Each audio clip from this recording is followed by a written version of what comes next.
Ka Party Voice of the People Party menta kasngi kala pynbna Peit ya ki kertong MDC sya ka KHADC sya ka JHADC. Ki kerteng jong ki kertong ki ban yakun na ka JHADC ki long kumne.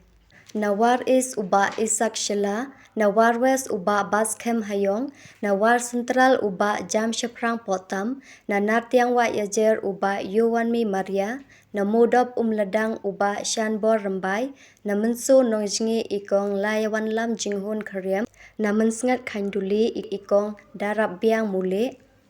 na bartu mukro uba sarlangki dekhar, na syangpung uba hami shanya suyam, na jawai saut uba yai batlang talang, na musnyang rengat uba damewan hi rembai, na sutenga narwan uba lamsuk langstang, na narpo ikong Devi Tongper,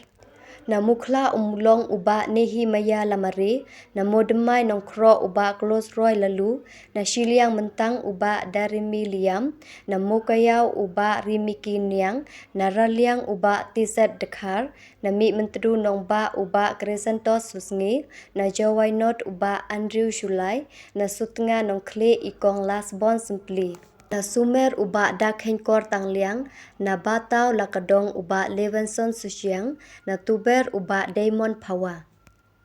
Ha KHADC pat ki kerteng kilong kumne, na nongpo uba Matthew Magdo, na umsning uba Bandrikos Nosteng, na so rengkam uba Bill Clinton Wankar, na mau kendrew uba Seiborlang Warba, na nongkrem uba Kit Borsim, na langkerdem laikro uba Syemborlang Senja, na nongsken uba man bahalang thaba, na shela uba asanlang wanswet, na mau senram Dr. Rusiwan Syangpliang, na sora uba John Thaba, na melim ikong Iban Dublin El Nonglai, na laban mau prem uba Denny Langste, na nong thmai uba Winston Tony Longdo, na mau plang dingye iba Lancaster Marbanyang, na mairang uba John J. Basayamoy.